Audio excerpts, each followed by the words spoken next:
Let's make sure that our electronic devices are silenced before we begin our meeting, and I'd like to begin this meeting as we do all with the word of prayer. Our most gracious Heavenly Father, we thank Thee for these assembled here today to do the work of Jefferson County. Dear Lord, we're ever thankful and we're grateful for this group of individuals that have banded together to oversee the workings of Jefferson County, Alabama.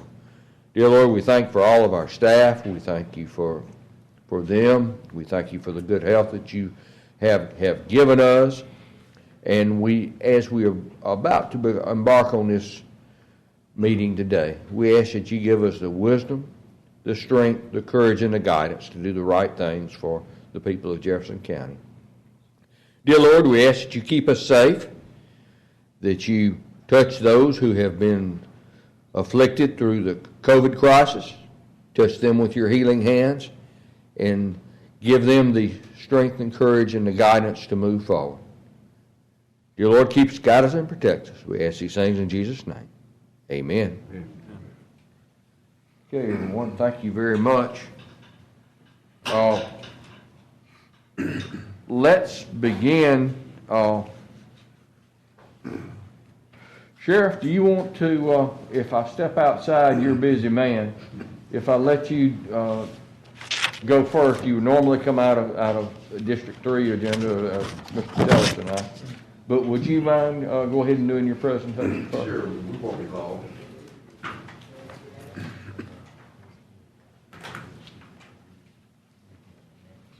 Thank you, Commissioner President Stevens. Good morning, Commissioners. How y'all doing this morning? Good morning. Good morning. Good morning. Tell us, I'm Sheriff Mark Petway, and we have a presentation that we would like to show you this morning. We have 3 requests. First request we have will be that of vehicles, and I have my commander here who's over the fleet. He's going to show you a presentation dealing with the vehicles. Also, we have a presentation also for a visit link that goes with the helicopter for download with the helicopter. And lastly, have a request for COVID-19 spraying at the county jail. So those are the 3 things that we're coming this morning to request of the county commission. And we have our commander first to give you a brief explanation of the presentation right here that he has before us this morning. Go ahead. Thank you, Sheriff. Good morning, Commissioners. Good morning, Mr. Patel. Good morning. I thank you for this brief opportunity to discuss this with you. Next slide. Just to be very brief, just a brief outline here. I want to talk to you a little bit about our statistics, what we've been doing for the last couple of years. I want to talk to you a little bit about the miles traveled in doing so. Talk to you about our vehicle life cycle, the history of vehicle purchases within the Sheriff's Office, and then funding. So COVID has been an unprecedented year for everyone. We're no different, but as we can see from our statistics, we still have to work, and we still work quite a bit. So even though from 2019 to 2020, the calls did decrease a little bit, but patrol still answered over 100,000 calls. So that's a lot of traveling by vehicle to go to every corner of this county to serve our citizens.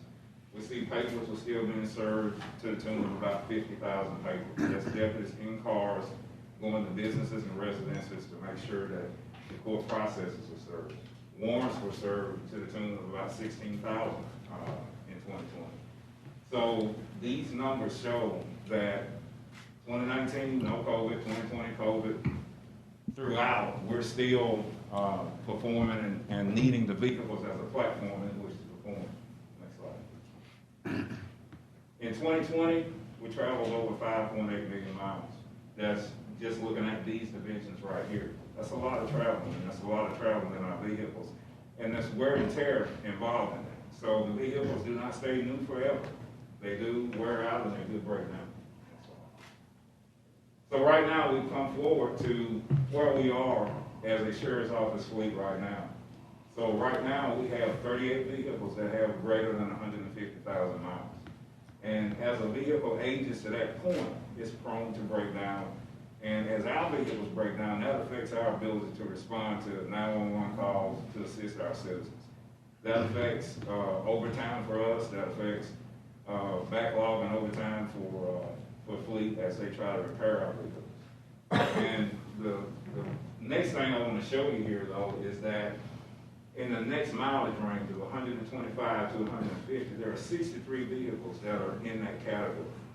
These vehicles accrue mileage on an annual basis if you average out all of the deputies at about 12 to 15,000 miles per year. So these vehicles go quickly through these ranges, and they build up mileages very quickly and wear and tear. Next slide, please.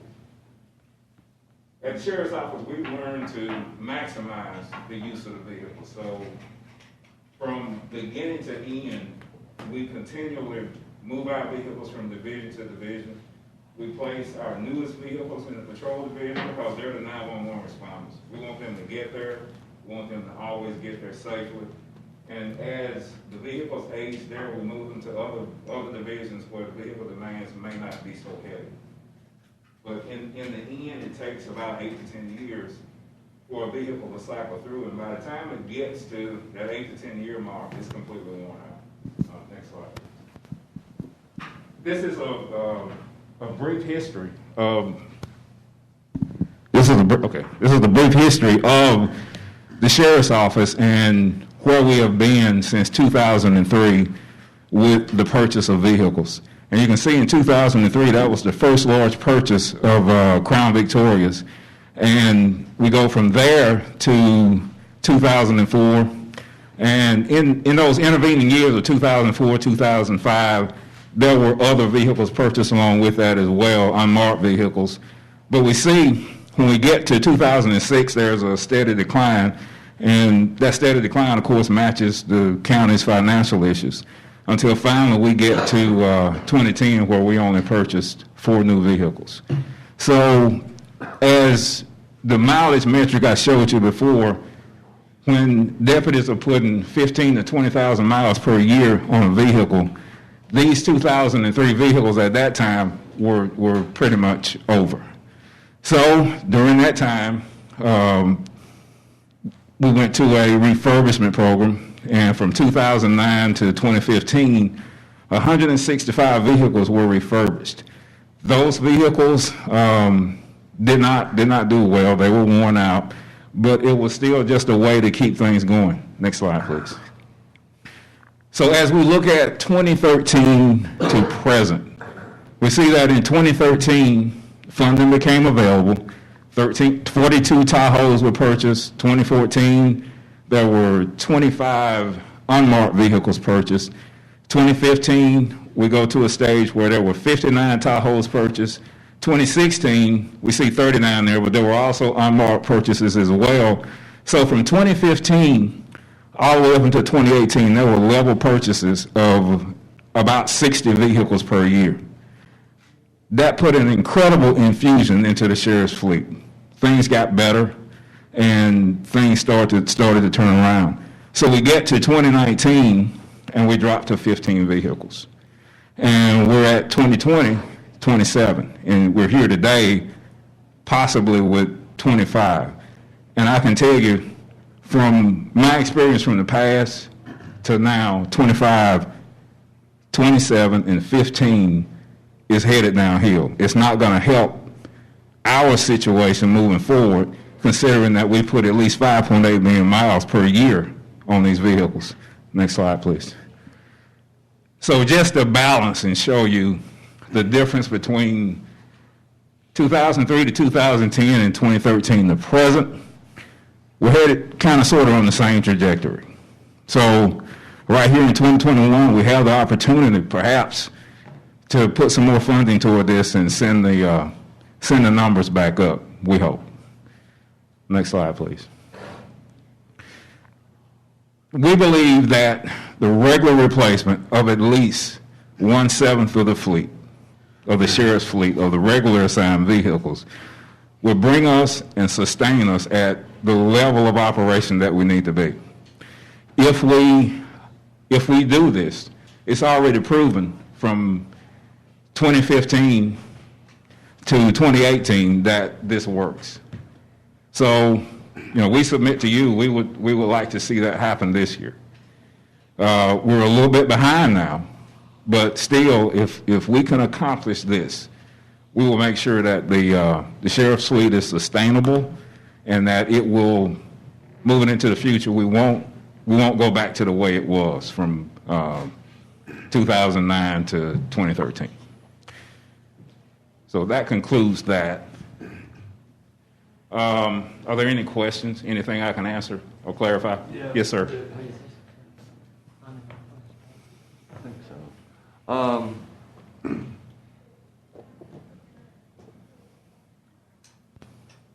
How many vehicles do you have that has less than 75,000 miles? I know we saw a chart that 75,000.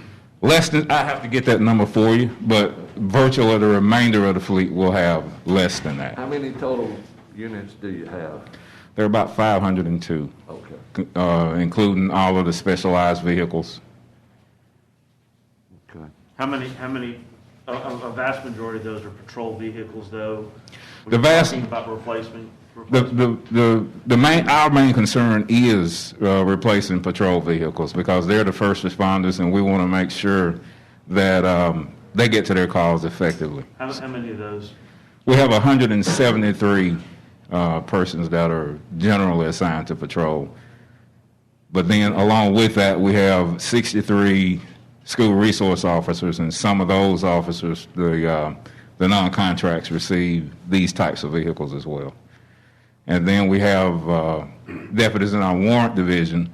They travel great distances going from throughout the state and from state to state, picking up people on outstanding warrants. And so we always want those deputies in the newest cars because we don't want them breaking down with prisoners in the cars.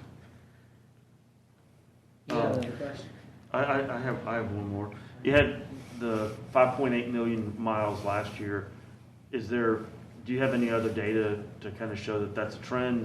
There's greater usage, or is that just the 1 year that you have the data from? That's just one snapshot, and that's a fairly accurate estimate. I mean, we can go back and we can get some more estimates, and Just curious. I Okay. thought you'd have to go to extra work. I think that's all for now. I'm sure I have another, but. So I had, first of all, I got a question and then I have a statement. This is a current funding request, am I right? it is. All right, so let me just say this, especially, I can only just speak from observation. To me, I think because we know that criminal activity has increased tremendously, I would think that we would probably see more of a surge in the use of the vehicles when we're talking about mileage, as opposed to what we probably did a year ago.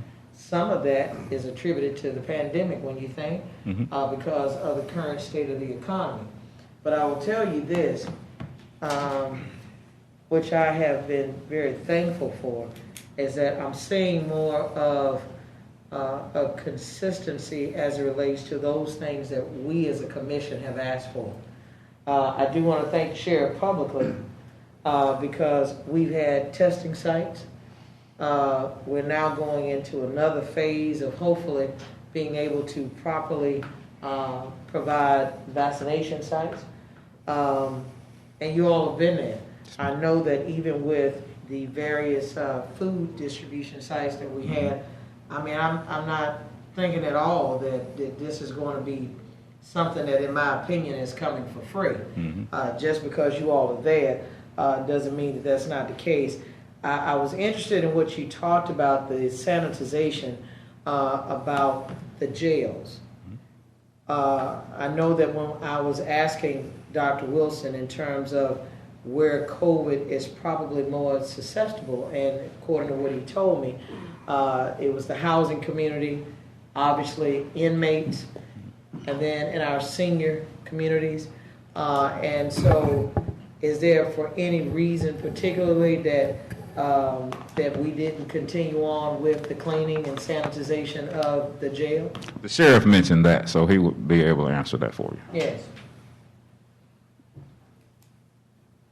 The funding that we had in place was cut off, and we needed the continued funding because we still have a jail that's going on. COVID is still present, and we cannot afford to take these individuals to the hospital. We do not have enough room for quarantining.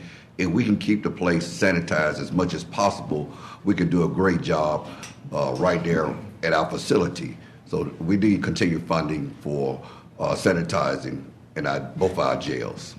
And let me ask you this, and this is more for you, Mr. Patelis, because some of the complaints that I've gotten, remember the last meeting that we had, I mentioned about there were some employees and talking about hazardous pay and their concern for going over to the jail, right? Do you perceive that this is a part of that, Sheriff, that for those employees that have that concern, that this would aid in that? Because I brought that up at the last meeting in terms of where we were as it relates to employees having that particular concern. Well, it can go both ways, but my biggest concern is the inmates contracting the virus. Yeah, and once that's it gets my into the inmate population, it will definitely be hard to control. And we're trying to make sure that does not happen. We're doing everything as much as possible to make sure that does not happen. That's why we want to continue funding for the sanitizing for both of the jails that we have, and that can help keep down the virus because once it gets into the population, it's going to spread, and that's not something that we're going to be able to control. We do not have the room for quarantining, nor do we have the manpower to be able to take those inmates to the hospital, and the hospitals do not have the room to be able to house those inmates that we have either. So one last question. You said that you ran out, was it run out of money? Or No, what CARES Act money expired? What happened? We had done a emergency contract for the to sanitize the jail. That contract expired when the CARES Act money expired. Now, there have been some changes in the rules, and now we can, they can ask for reimbursements through FEMA today to get those monies reimbursed on the sanitization of the jail. So when we're talking about reimbursement, but they still have to have funds available in their budget Right. in order for them to be able to. As a matter of fact, the company is this the lowest bid in order to Yes. to get this done? So then, how do they pay for it if it's not in their budget? Because then that would be considered an amendment to the budget. I'm sorry, say that again. Okay, what I'm saying is, do they have, as in the sheriff's office right now, do they have available funds that they can encumber in order to pay for any sanitizing or any other needs that they're talking about right now that's related to COVID? I don't have any direct knowledge of their budget and what they're doing. Okay. It would need to be a budget amendment at this point. And I know that that's what the president has tried to refrain from, which is the reason why I'm saying, if there's a reimbursement, you must first put up the payment in order to be reimbursed. So if that being the case, and we certainly don't want COVID to spread in a for lack of better words, in a environment where we know it can fester. And I know, today or tomorrow, Congress is going to finish voting on the package that's before Congress. There will be money in there. We have FEMA, so I think that it's not going to be a problem to continue that sanitization of the jail. Okay, but what I'm saying is, but where would the funding come from? Well, we'll need to work with our CFO Okay. in 'Cause that's my concern, is that Right. we can say what we need here, but you got to first have the ability to spend before you can be reimbursed. So you all got a plan? I can tell you, y'all coming up with a plan? Okay. Let me ask this, what is Well, hold on, Joe. Oh, I'm If you sorry. don't mind, I want to know where's the funding source. Because the sheriff Well, and his department need to know And that. I would like to ask, how much are we talking about? Because we're talking about a funding source that's been cut off, but I don't have any knowledge of how Well, much that's it a was good been question. costing. Now, we had a company that was doing it at a very good rate. If we can continue with the company that we had, they were doing a very good job. very good rate. They offered a very low rate, and if we can continue using them, believe it would not hurt the county's budget if we can continue using the company. How much is the low rate? Do you know exactly how much the rate was? Right at 60,000 a month. 60,000 a month? Right, but the new bid changes To what? probably 60,000 A week? a week. Yeah, the county did a bid. But the vendor is one of the winning bidders, one of the 3 winning bidders, and they agreed to continue at the original rate. So they would do it for 60,000 a month, continue. Yeah, and what I just talked to Angela about is we're not halfway through a budget cycle. Is that there's controlling accounts that you could go up into and utilize those money. And before the end of the fiscal year, we could go back and reimburse for whatever was needed. When the funding source becomes available from the federal government. So I don't think it would require any type of a budget amendment right now to get that done. But it would require one at some point when the funding becomes available. So, the money, the bottom line, there's plenty of money there. No, I got what you're doing. And No, that's the main thing I and want to also hear. we've got the new money coming in, all of this. And when that funding No, right, and when that we'll becomes utilize. available, I was only concerned that what we don't want to have is for it to stop, the services stop. Right. And then we have a spread in our jail. Right. You see what I mean? I do. So if you're telling me that if dollars are there and can then, because you don't have to do a budget amendment, not based on what we're talking about in that scenario, because it's already there. That's all I'll say. And So I can appreciate that. And when the funding comes in from the Right, federal and then we'll government, do the amendment in put it order to do the there, that budget reimbursement. amendment, everything. Get the reimbursement. Yeah, no, I got it. Was this in place when y'all did your last budget? We weren't dealing with COVID at that time. Right. So, Right. we could not have put it in the budget. But we did have to, make amend what we were doing to add it to protect those that were incarcerated in the county jail. So let me ask this question too. So we passed the jail component of it. Let's get back to the fleet part of it now. So being that you're asked, is this like a lease purchase or? No. This is to purchase? Yes, that's the purchase. Okay. And so, one thing, and I think I'll take this liberty here just because it is stuck out in my mind, about the, and I was telling Joe this yesterday, it still looks kind of terrible over there in Fultondale. What it does, you know it, so. Yeah. But here's my point. So, we have had several, I call them catastrophes, within the past 12 months. Mhm. And so when we talk about vehicle or fleet issues that we're trying to address today, would you say that the use of those based upon these catastrophes made it more or less usage that you've seen? That's in addition to the pandemic. Not for sure right now. We can go back and look at the numbers, but I do know that we've had an increase in domestic violence. So just responding to domestic violence calls have increased the number of calls that we've had and increased our response. So we have to respond to these domestic violence calls all over the county here. And we have these smaller cities in which we have been, yes.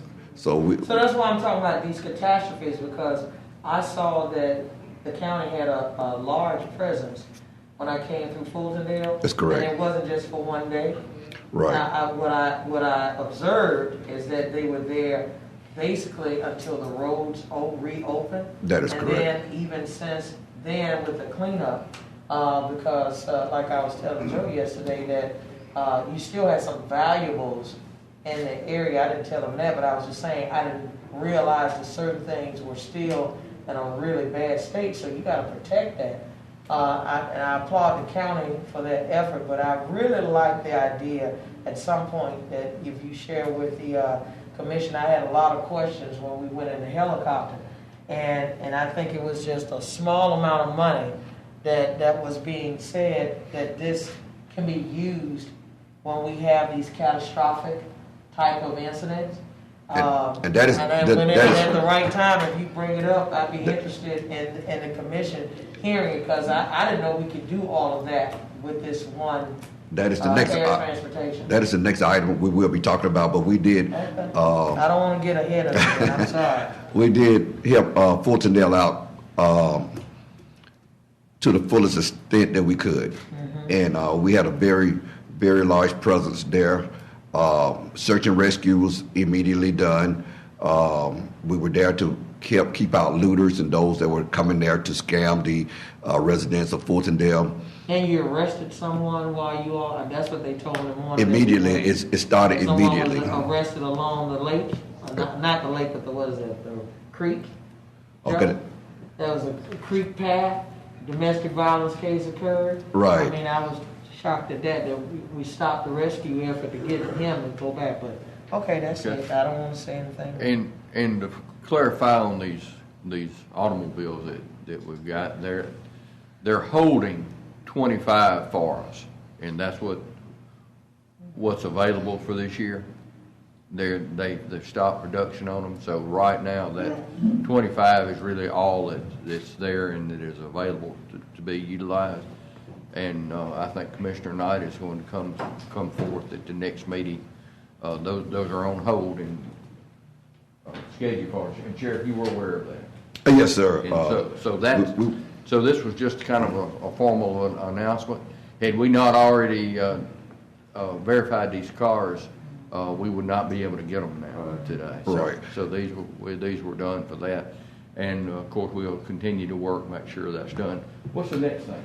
The downlink for the helicopter. He's going to give a presentation about the downlink for the helicopter. This will be an old-fashioned presentation on paper, so if y'all can pass those around. Well, will you be coming with another request at budget time? Because that's really the time to kind of do all this, I think. Well, we did put a request in for the vehicles at budget time, and we just, But it was in addition to your submitted budget, right? no, it was along with the budget that we submit for the year. We submitted for vehicles, and we have not received any vehicles from, So you had put that in your budget? yes, sir. For how many? I remember we talked about it, but I didn't remember it. You got shorted. Once the funding of the request had to be taken in total, and so that was one of the items that was budgeted. Yeah, the budget was a pretty hefty budget, one of the biggest that we've ever had, by a couple of $3 million. So we needed to trim it somewhere, and that was where budget decided to trim it. Okay. So, Mr. President, Yeah, Mr. may I ask on the I'm sheriff not president, but vehicles, do you know how many, do all the vehicles need the full siren package and camera package? They do not. It depends on where they're going to be assigned. If it's a patrol vehicle or a school resource vehicle, we equip them with everything. So it depends on the assignment. So that can change. But in no matter, every vehicle is a full emergency vehicle with lights and sirens. All of them may not have a camera. Okay. A camera is a good part of the cost of a vehicle. Is over 5 years, the camera costs about $9,300.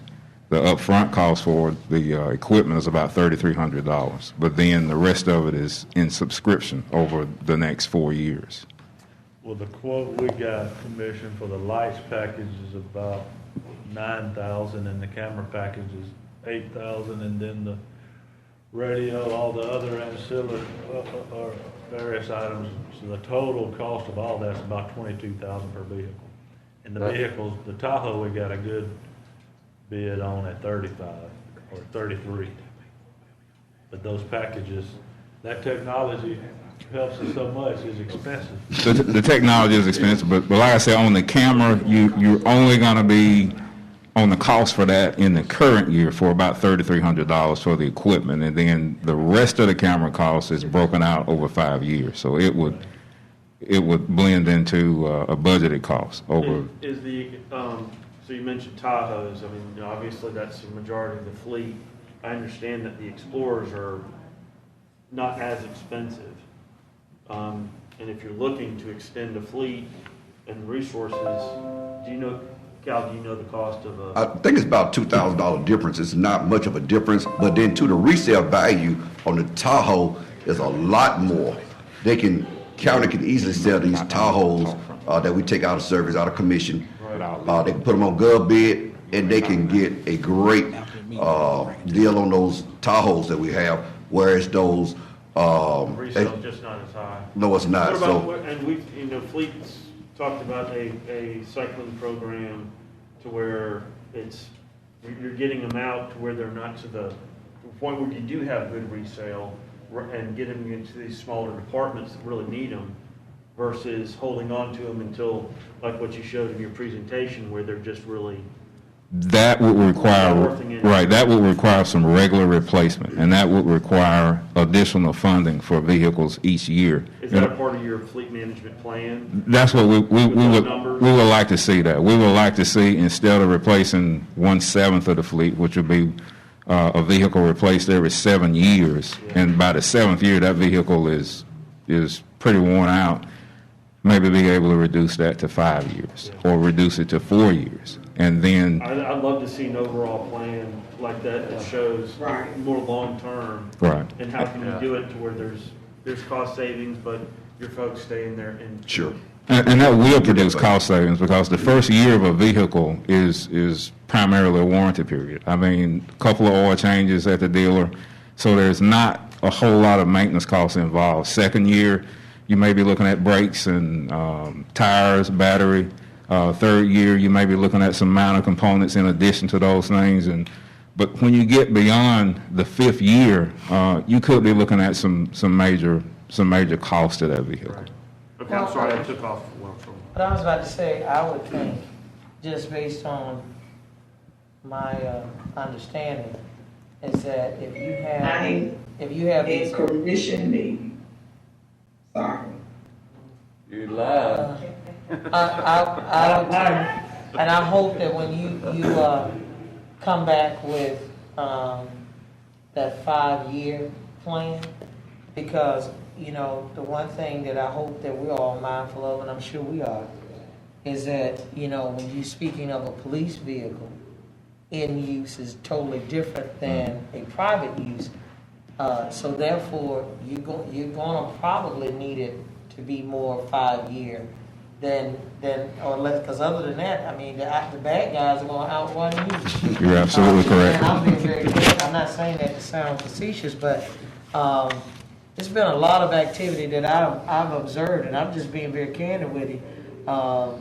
You all are having to do some real a lot of high-speed chases. Yes, ma'am.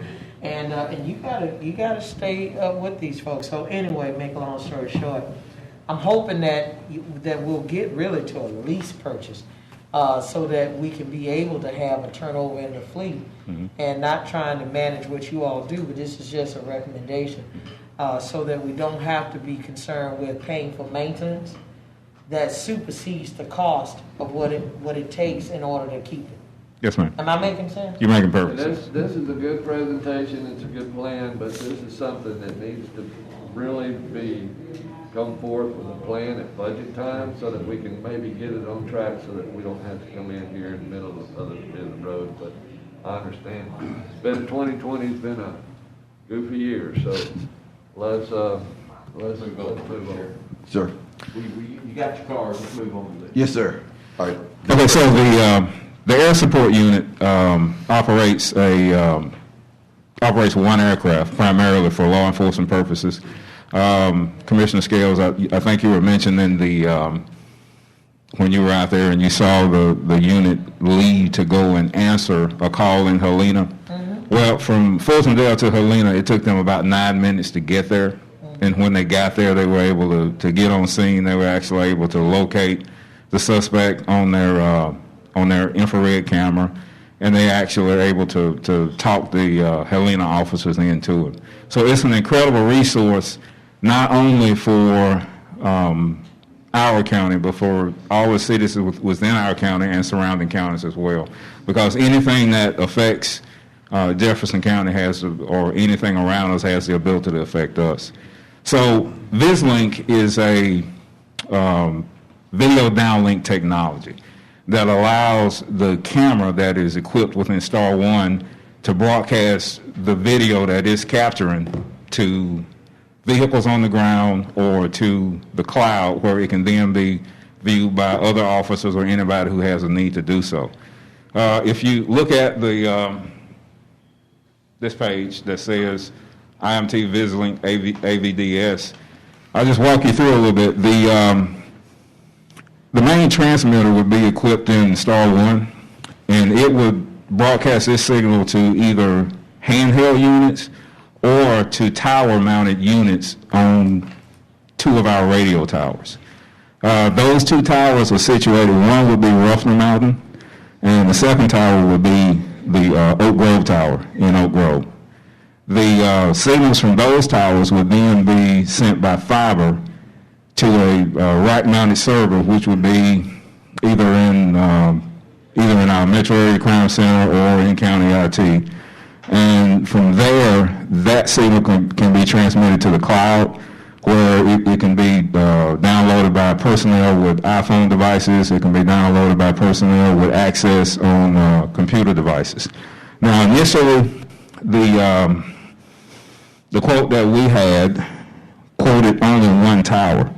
And when we looked at that 1 tower, it did not cover all of Jefferson County. So the portion of Jefferson County that was not covered, if you will look at the map view that I passed out. So the end portion of Jefferson County down around Oak Grove and down around the Warrior River was not covered by the 1 tower that we would have at Ruffner Mountain. So in order to cover all of Jefferson County, we actually need 2 towers. So that increases the cost of the quote to approximately $254,000. Yeah, when I first started this, it was around 150, but It was. second tower.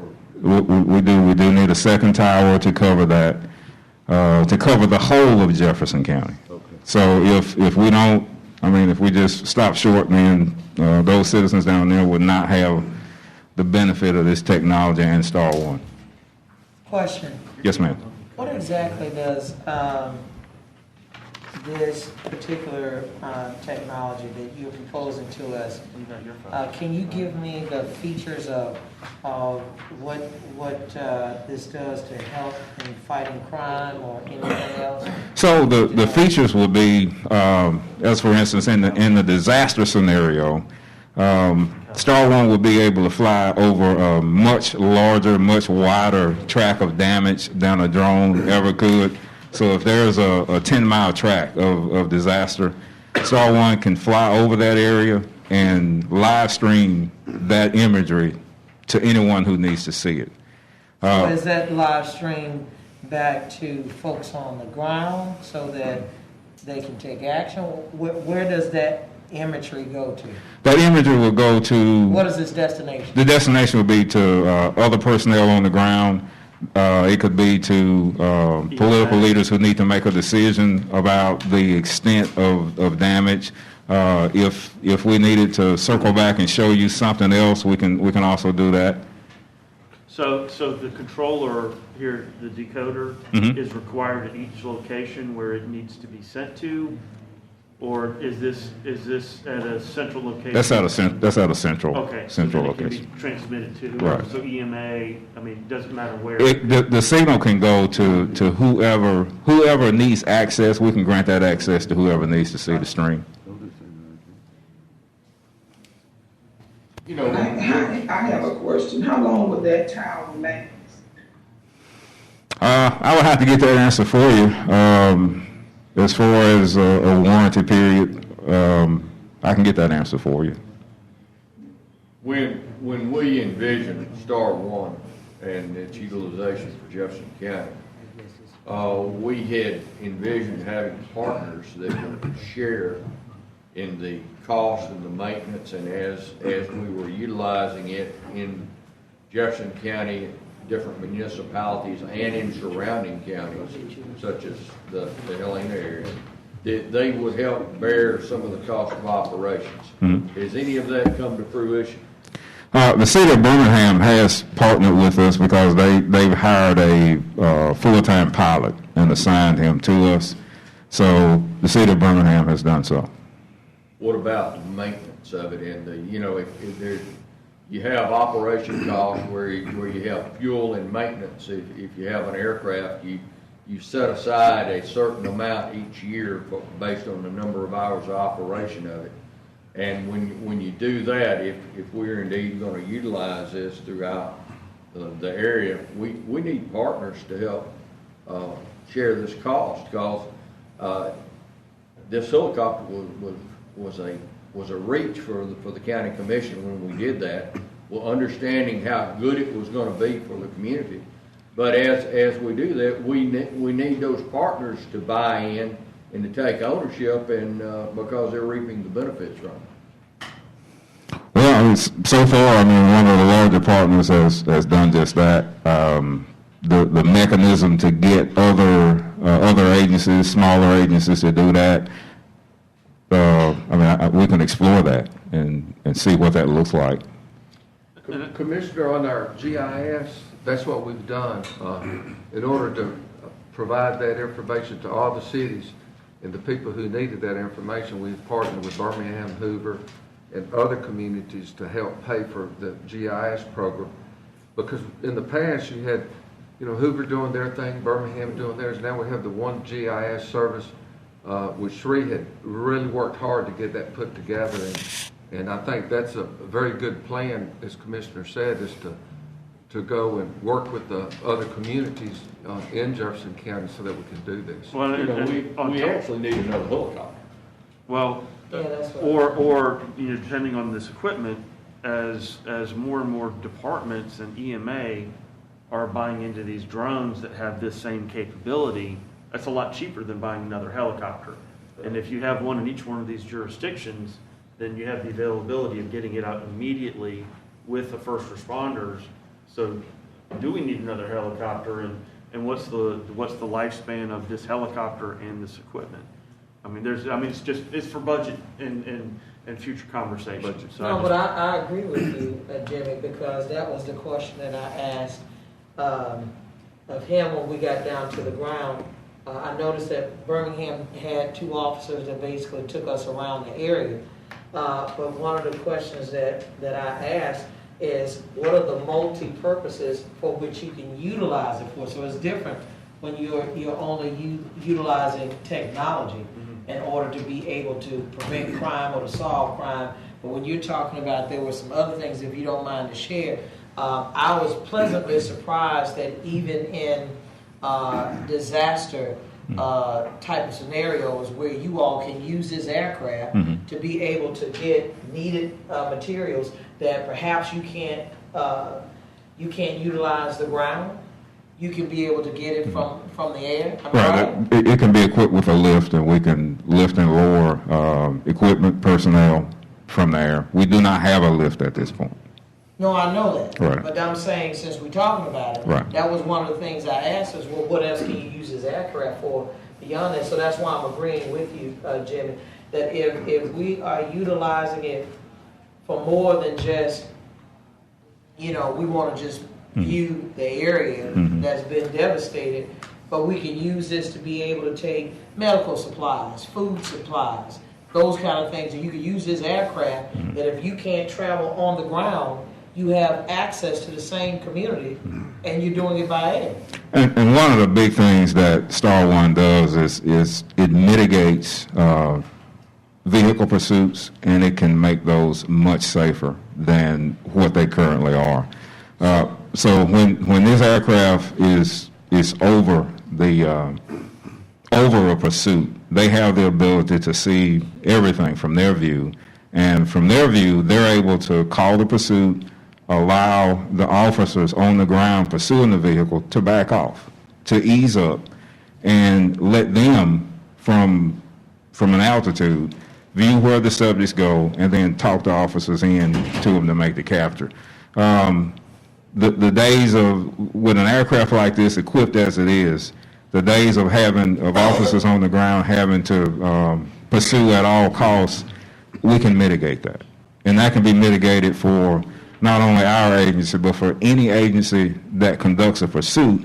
And these pursuits go from jurisdiction to jurisdiction, hitting a lot of places.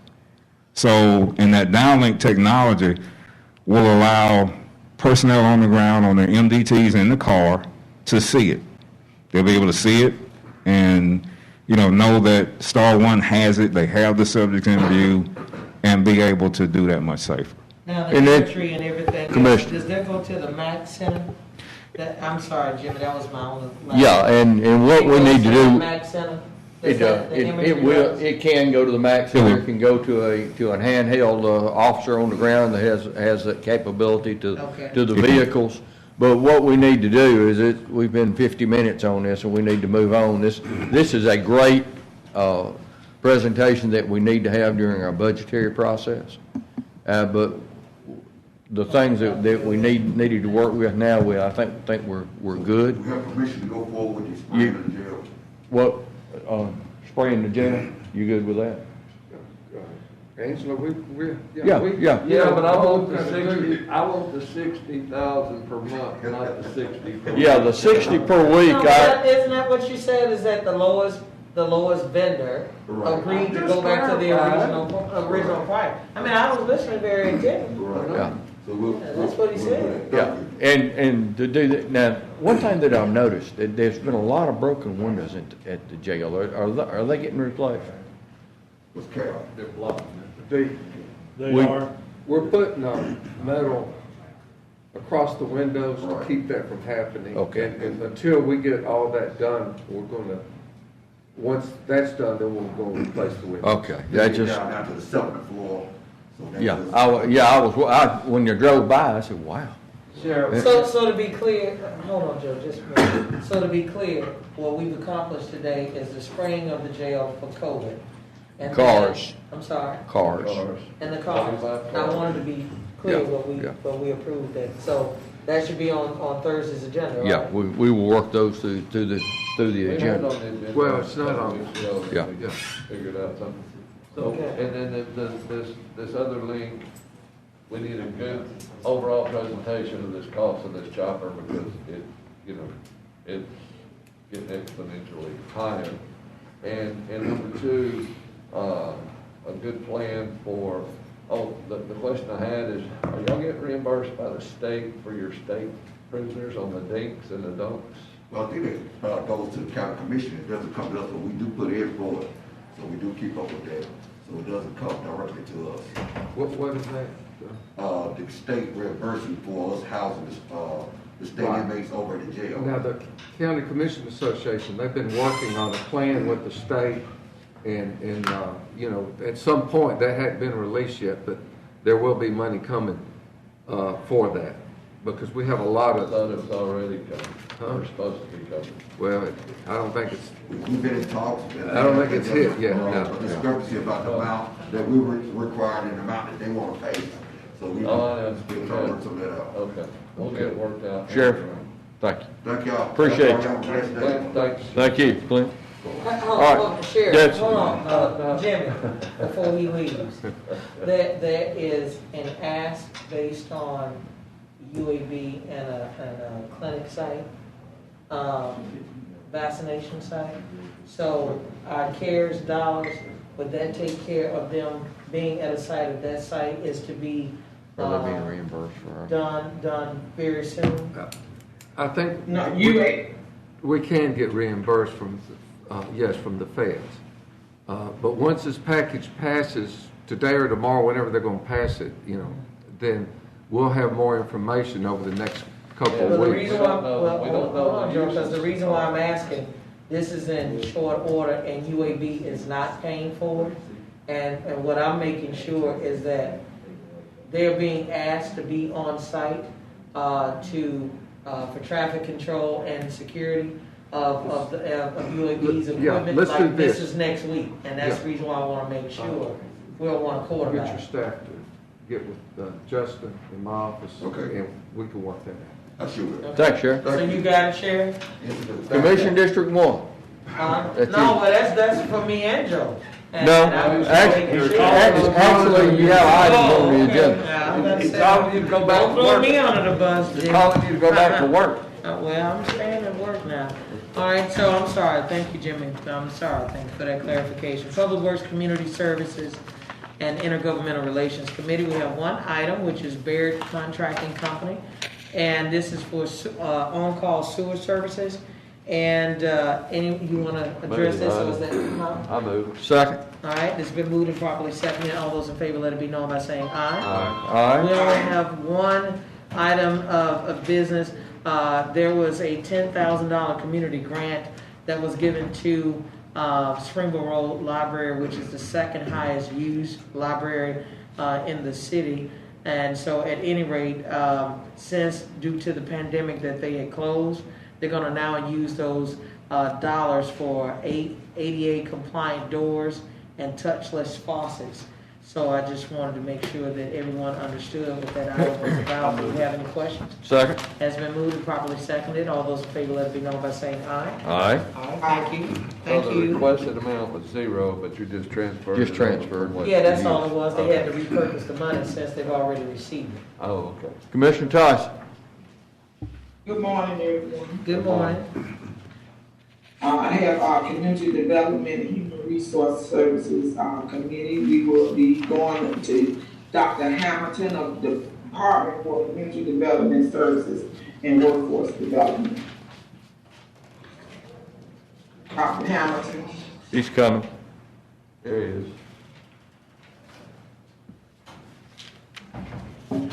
Good morning, Commissioners. Good morning.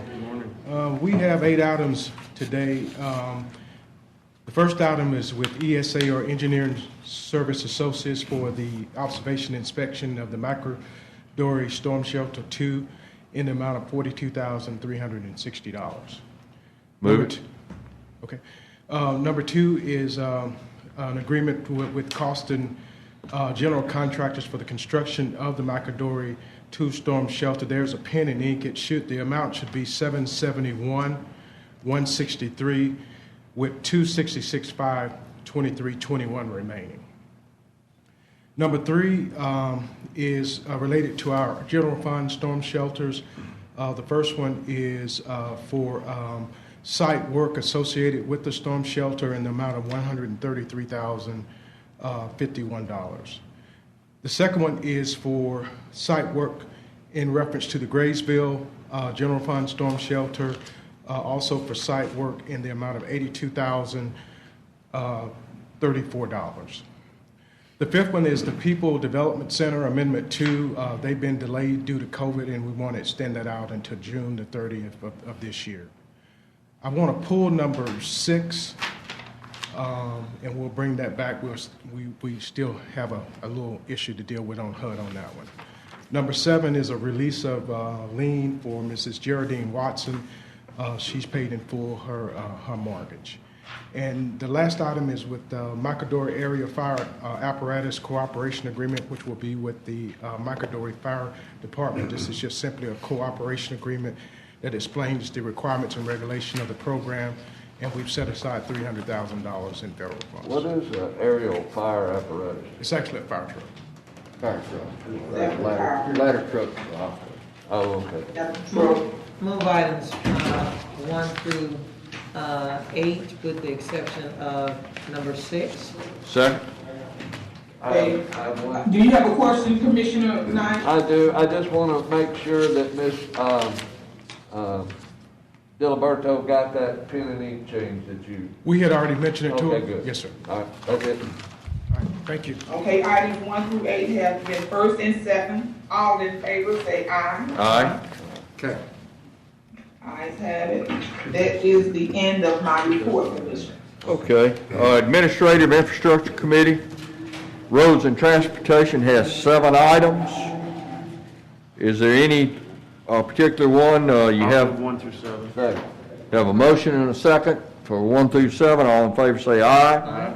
Aye. We have county attorney, we have minutes from commission meeting. Move them. Second. Motion made and seconded. All in favor say aye. Aye.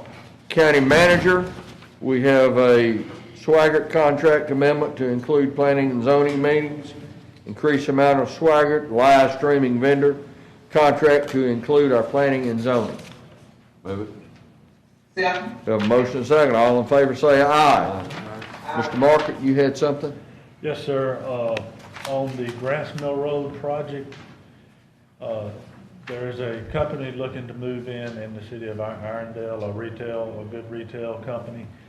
And to do that, the portion of Grass Mill that the county does not maintain and is maintained by Irondale has some right-of-way easements in the county's name that needs to be quitclaimed to the city of Irondale. And I apologize for this coming up last minute, but due to some work on the other side, we needed to get this through if we could so that it doesn't slow down the closing of that potential company. I'll move that. Second. Heather's got it, and Heather in the county attorney's office already reviewed everything that's in the system. Have a motion and a second. All in favor say aye. Thank you very much. I have 2 items. I have one that's going to be new business. It's a resolution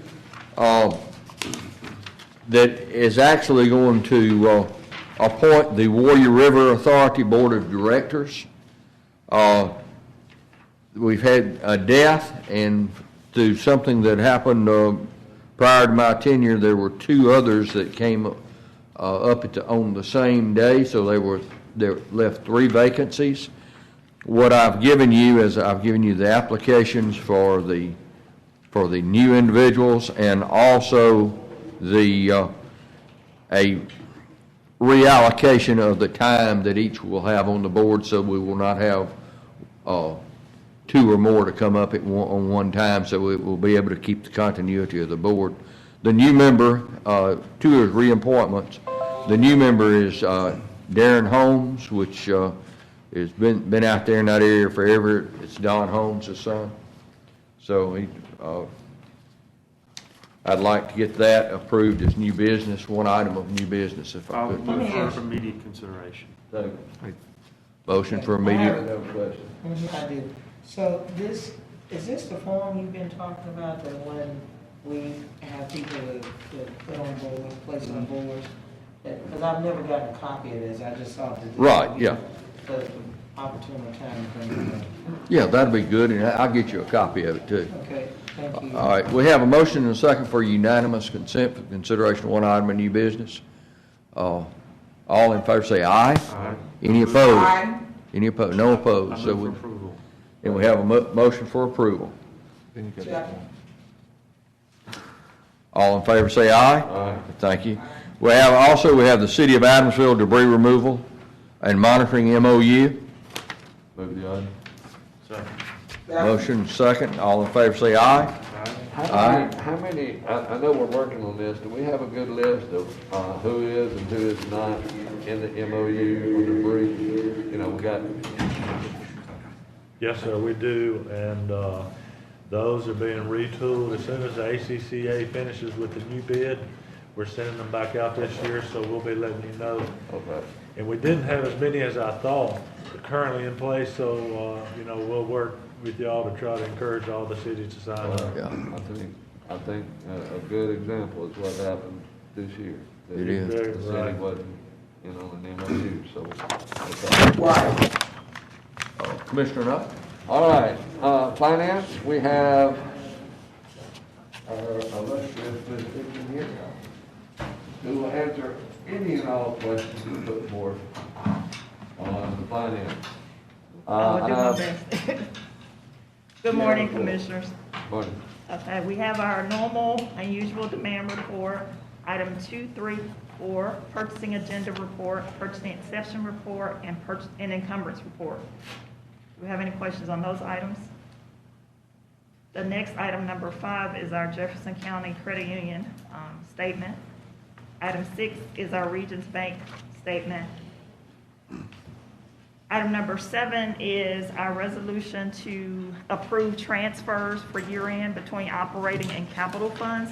This is something that is required as a part of the audit process. Do we have any questions related to the proposed transfers for item number 7? Do I have a motion on 1 through 7? Move the items 1 through 7. I'll second. I have a motion and a second. All in favor, please say aye. Aye. Item number 8. Aye. Thank you. Item number 8 is also a transfer. It is in accordance with the agreement that was signed back in November 2019. It allows the county to move forward with transferring $11.2 million to the Healthcare Authority for the Indigent Care Fund surplus. I'll move the item. Second. I have a motion and a second, but this says this amends the master agreement. Has there been any substantive change in the master? There is agreement? not. It should say. It should actually read transfer. So we should probably change the language a little bit. Change the language to it, because that's misleading. It is. Well, that's what caught my eye. The document, if you recall, was revised, and so this is in accordance with the title amended master agreement that was ultimately signed. So it's not an amendment to that. It's just what the document was titled. Well, that's, we need to make that a little bit more explicitly clear in the item. So, do I have a motion? Yes, because we received several calls about that. We're not the only one looking at these agendas, y'all. Yeah. And it is misleading, county attorney, it is. But with And that, maybe we can, I don't know what we need to do, but it's definitely misleading.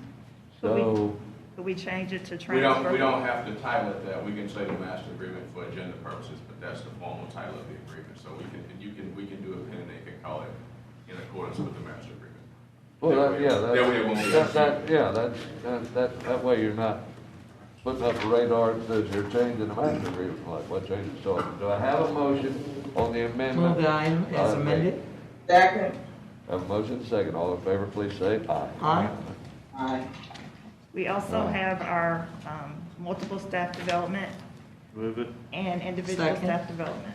Have a It's been motion. moved in second. Go ahead. All in favor, please say I'm aye. just trying to stop it.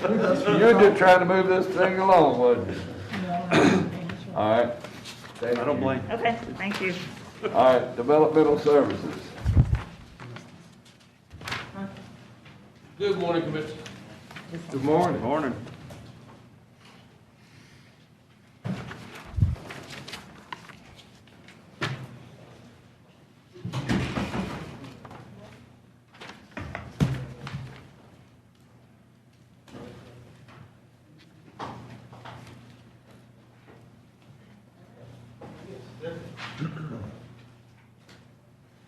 First case on the agenda is Z-20-0046.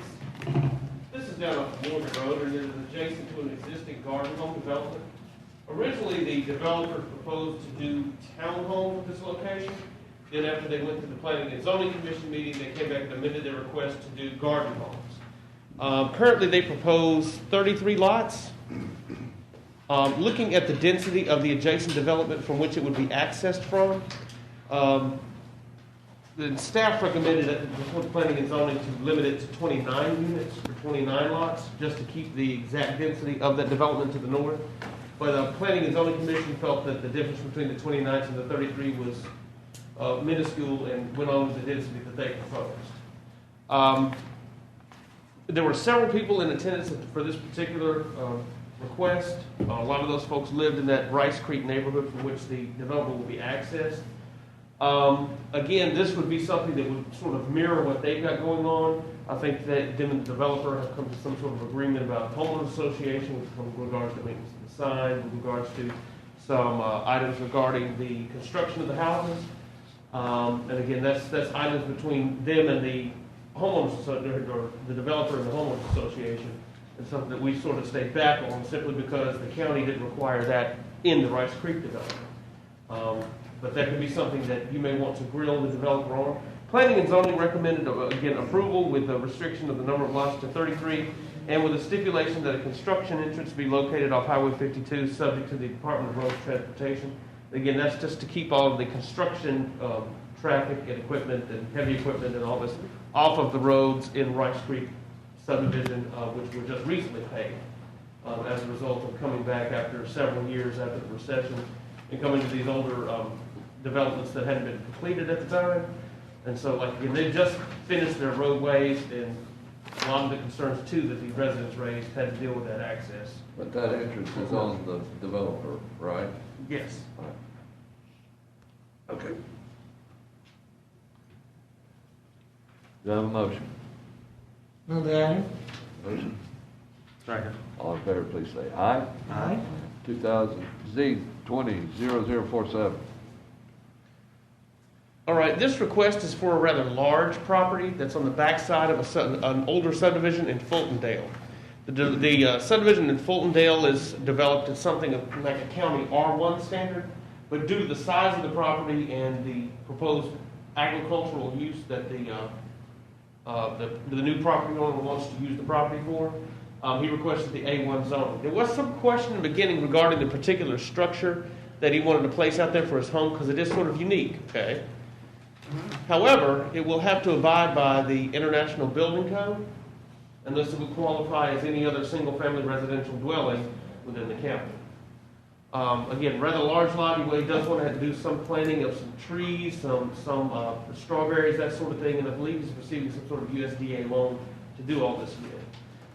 Planning and Zoning Commission recommended approval with conditions to restrict mobile homes on the property, which would otherwise be allowed in A1 zoning.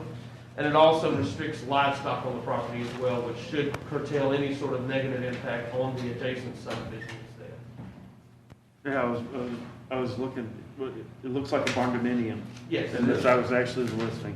Yeah, that was what he requested at the beginning. We're like, what the heck is that? So, and that's when I requested the architectural layout, some images and all that, just to be sure exactly what it was he was going to put on the property. All right, do I have a motion? I'll move it. Second. I'll motion second. All in favor, please say aye. Aye. Z200048. Well, that got out of control. Case 48 is a lot that has split zoning on it. The portion that has the single-family residential, the R2 zoning, which you see with the yellow with the hatch marks, was actually rezoned at the time that the subdivision to the north was developed. What has happened since is that portion has been conveyed to that property owner who owns the larger A1 piece that you see outlined in black. In order to secure permits, we asked that the property owners take care of the split zoning issue because that puts, one, an ease on permits, and two, could also put an ease on any sort of financing or anything else that goes before as far as property transfers in the future. The land use plan for the area calls for single-family residential development. However, when it went before the Planning and Zoning Commission, they saw that most of the property was already zoned A1. They're going to be fairly limited considering what all is around them and spatial requirements that would be required for a lot of uses at A1, and went ahead and just recommended to rezone the entirety of the property to A1 instead of what a single-family district that would more or less be required via the land use plan. A1 will allow for larger accessory structures and this sort of thing that he wants to utilize on his property as well.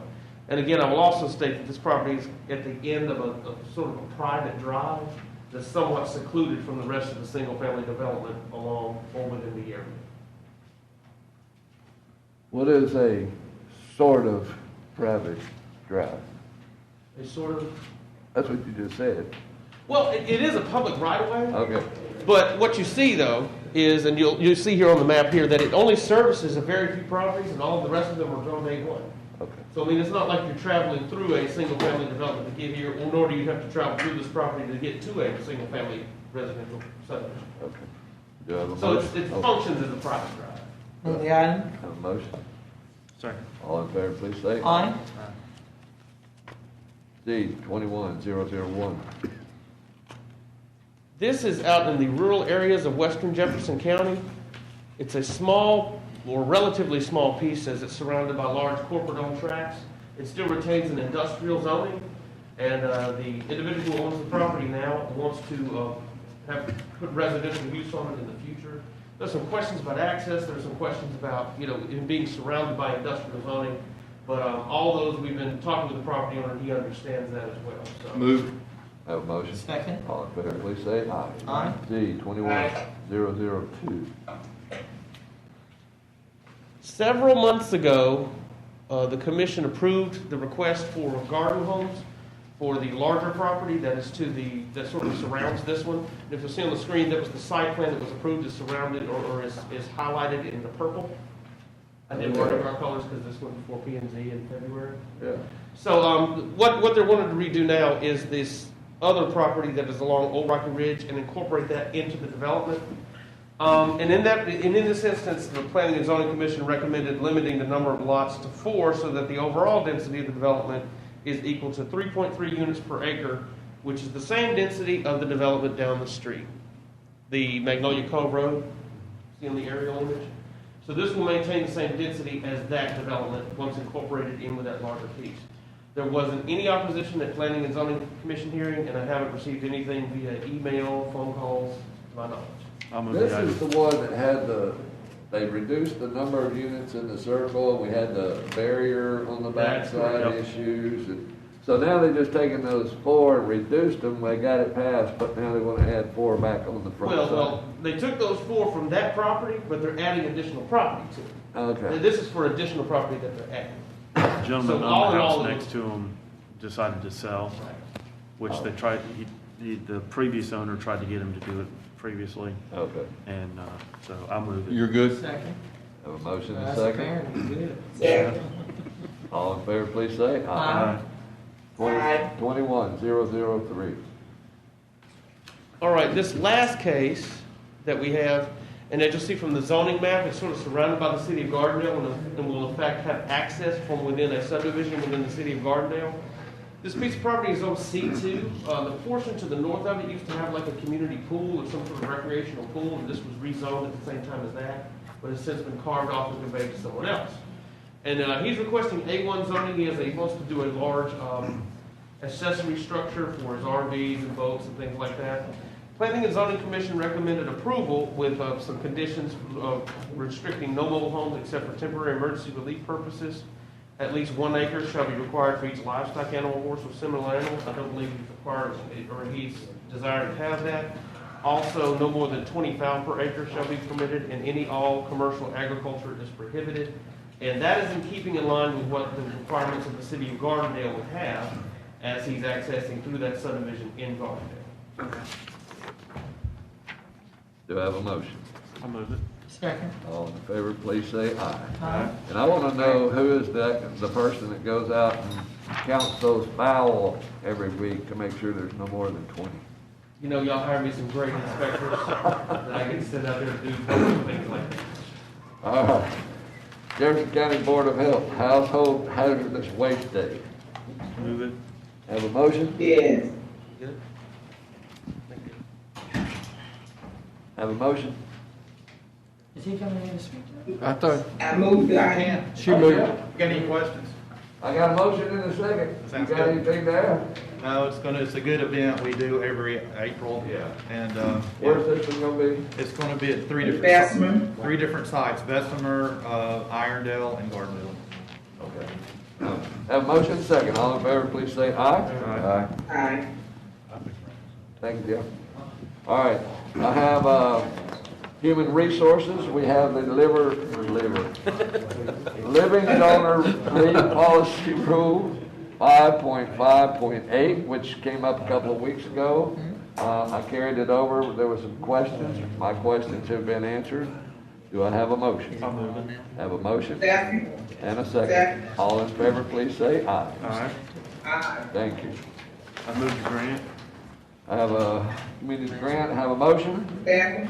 All in favor, please say aye. Aye. And I have a bunch of other stuff I need to put on for new business. I'll move for unanimous consent on all items. All right, and I've got an appointment for Center Point Fire Board. We're doing the 2021 AO, which is just a minor revision of the AO we did in 2019 for budget. And I have 4 grants, Growth Jeff Code, Crime Stoppers. I got a $25,000 grant to United Way to help people out on the Fulton issue, and also a $5,000 habitat for the same thing. So I have a motion for 1 through 6 on the new business. Second. And I'd like to see what's the AO revision? That was the AO provision. We sent those out. I think they went out. Here it is. You don't know? I just got it this I morning. think it's just the budget. We did that in 2019. Uh-huh. And all this is a revision of some of the dates that went to Lena and CFO. And then what we did is just arrange them sequentially so that they kind of go what date's next. So date changes. Date changes. What it amounts to. There's no substantive change. No, it's all, but, yeah. There's no, Cool, good. Lena and Maryland said they can work with the state, so. yeah, I'm good. it just cleaned it up a little bit, basically. But they did swap some of the dates, like you have to have your budgets in on X day, the county commission does this on X day, then the county manager produces them to the commissioners on X day. And then I went through and just did those sequentially. Okay. Move to the agenda, and I'm sorry you didn't. Yes. do that. No, I didn't get it, I'm sorry. Have a motion Oh, yeah, go ahead. Been second. and a second. All in favor, please say aye. All right, I'll Thank move you. all items. I have a motion to move them on to the agenda. Do I have a second? Second. Second. All in favor, please say aye. They've Aye. all been through the process and they're all ready to go, so there's nothing that we have to do. So that ends my report. Thanks, man. All right, IT Economic Development. First item under IT is a Microsoft 365 subscription entitlement. This is basically a software that will look at how we are using Microsoft, their products. Move the and- item, because we Thank were you. talking, so obviously they were good for Yes. it. Move the item. Do I have a You want motion and a second? second? All in favor, please say aye. Aye. Aye. Thank you. All right, and I have two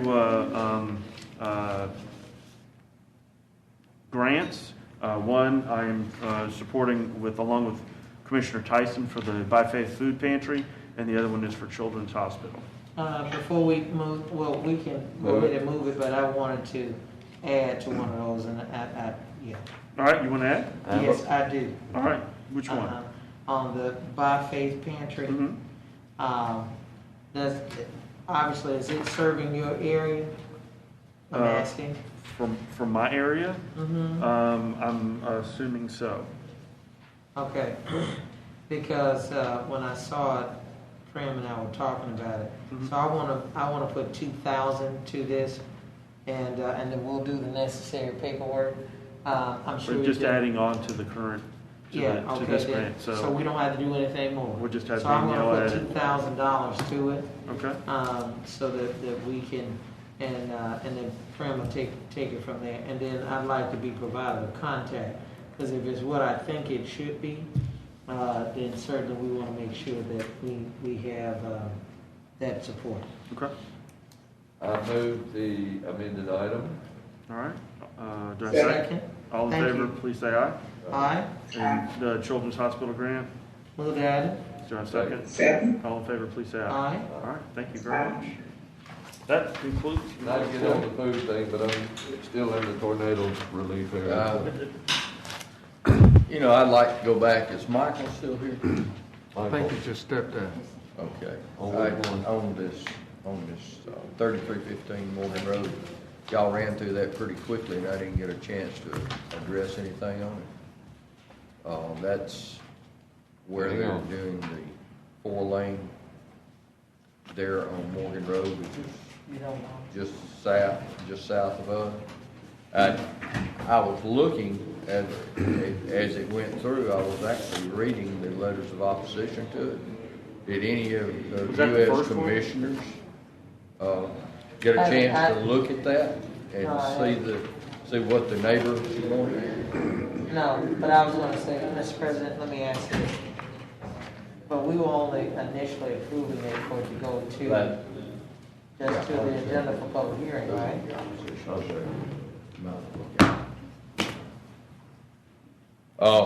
Isn't that what we're doing? Yeah, it's something that this would probably have been the right venue to check it with Mr. Morrison. Sir? I'm looking back to 3315 Morgan Road. That's some kind of feedback, Mr. President, that's outside you need to be aware of. I am really, there's a lot of opposition. Was there anyone in the zoning went ahead to approve this? Yes. Overall, this opposition for the entire subdivision? A lot of the opposition began because they requested town homes, okay? And now the opposition is there's still some that exists, but it's sort of quailed down a little bit, just simply because what they want to do is going to mirror what their development's going to do. A lot of the opposition had to do with, again, construction traffic that may come through. They were concerned about whether or not the housing stock was going to be similar or the same fashion as their development, since it will be accessed through their development as well. It's on a stub street, so it doesn't access directly to Morgan. It's going to go through theirs. The traffic will travel through their subdivision. Correct. Correct. So, when their subdivision was created, they put a stub street down to the vacant property to the south, and that's where they want to access from. That stub street. And this was originally like townhomes, but they changed it to garden. They changed it to garden, right? yes. And do the residents know that they've made that change? Yes, that's correct. Okay. And again, all the opposition, I always give you guys, I give y'all everything I received during the duration of the case.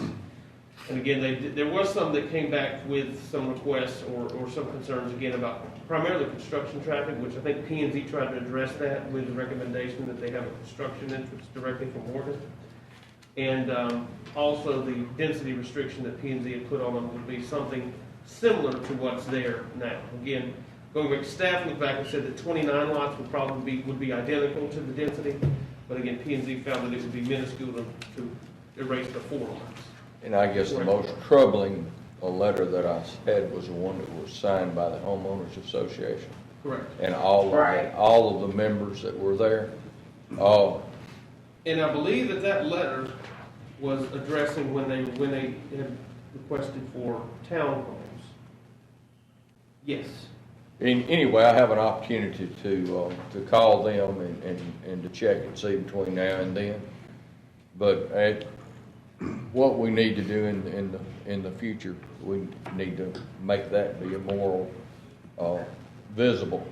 Because I was in the process of reading the letters to see what the opposition was, and it was already gone. So let's. Well, it's a public hearing, and we moved it to that, and we can address it at that time. That's right. And I'll give it your office afterwards. Yeah, it was. I heard you say it was. What I heard was, or what I thought I heard was, this was a townhome development, and they moved it to a garden home development, and that seemed to ease everybody's ire. But yeah. And like I said, a lot of their concerns was addressed. Again, the only things that, like I stated earlier, that they need that they have concerns over things that we need to kind of extract out of the developer, which he said at Planning and Zoning Committee he would meet and go over some things like signing on with the same homeowners association, dealing with the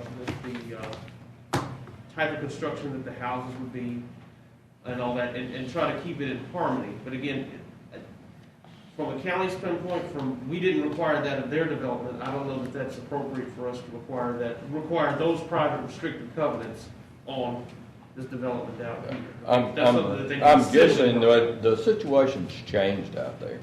Right. It's now a 4-lane highway, and it's very difficult to go up and down that road now. And I'd like the opportunity to look at it and to see what an additional. You're doubling the ingress egress from that subdivision, right? Correct. But it's okay on that 4-lane highway, Cal? Yes, sir. So everything looks good there. The homes that are in the Rice Creek subdivision are very, they're nice homes. Correct. And would these homes be of the same value? Again, that's the question for the developer.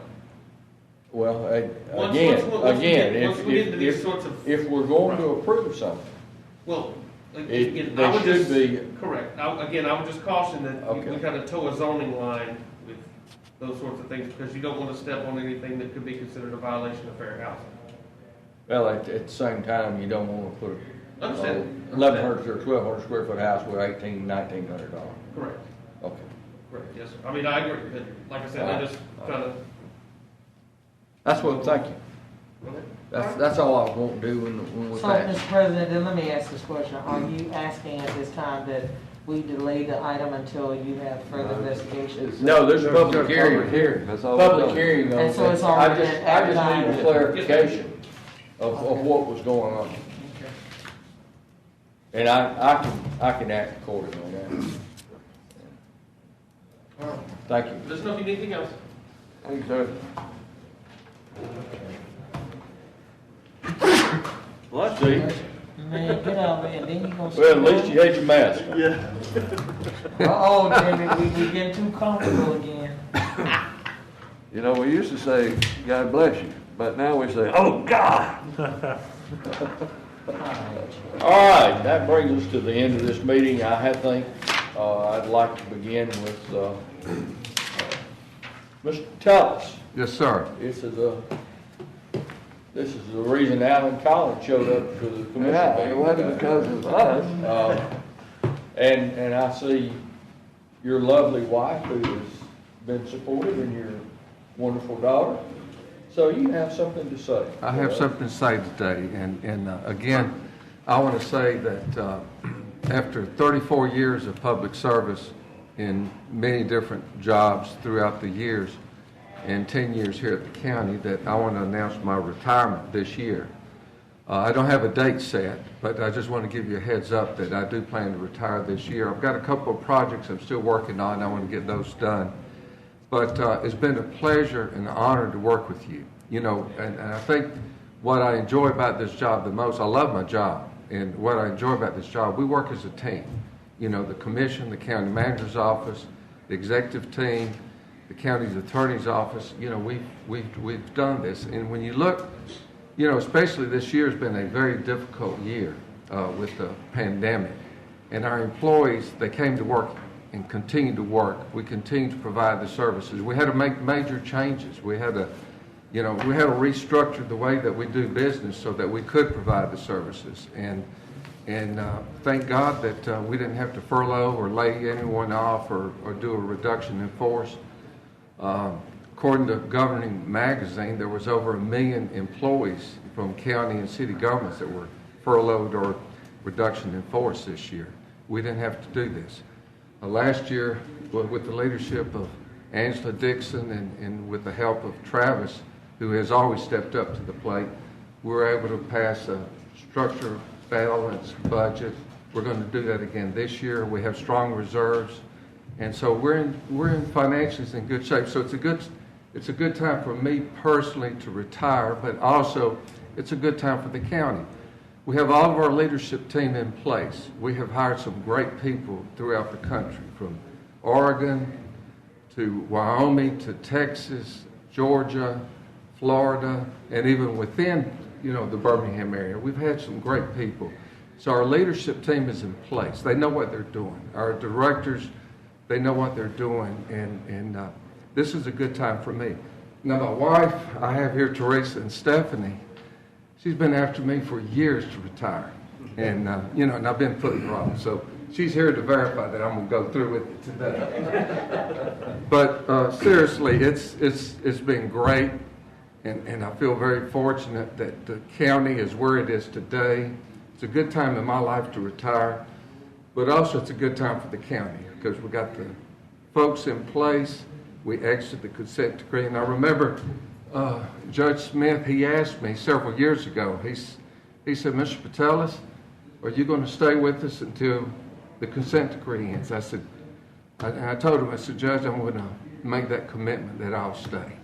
Unfortunately, on December 21st this year, we exited the consent decree. And so we're in good shape, and I'm excited about the prospects of retirement. But again, thank you. It's been an honor to work here. And you know, when you look across the country and see what other cities are going through and counties, we're very fortunate. And it's because we're all working together. But I just want to give y'all that update. Whenever I get a date set, I'll let you know. But just to give you a heads up on it. So that being said, Mr. President, well, obviously I've been here over 2 years, and I think you and your staff have done an amazing job. You said it just right when you started thinking about where we are as a county and going through a pandemic. And I can say one of the things that I probably am most proud of is that we've been proactive and not reactive. I can't say enough for your leadership in that regard.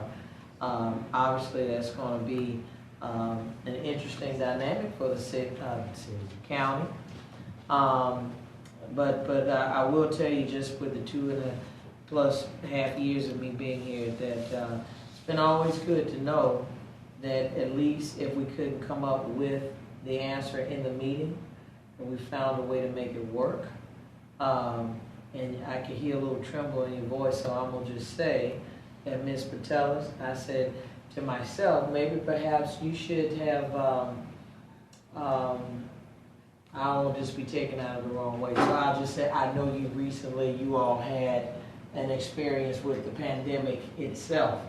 And sometimes it makes you wonder, like, wow, did it take that in order for you to wake up and say, hey, you know, there's a life after this, you know? So at least you're young enough to be able to enjoy your family. And I don't, know if you're going to really retire. Most people, like yourself and your wife, it's kind of hard to retire to do nothing. But I won't tell you how much I really appreciate you. Thank you. Well, think, actually, the residents of Jefferson County appreciate you. Well, thank you, Commissioner. Actually, she's got a long to-do list for me, so I'll do the to-do list, and then I'll look and see. Yeah, then she'll be calling us back, going, "Hey, y'all need to take it back." Yeah. This month. When we hired Tony, Joe and I, we've been here through Tony's entire tenure, and when we first started, we lost the occupational tax. We had to deal with Cooper Green. We had to deal with the nursing home. Tornadoes. We had to deal with tornadoes on successive years.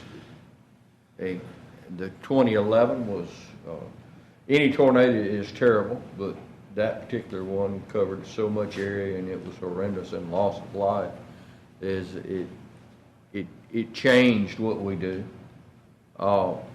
It changed how we act, how we react to certain circumstances, situations.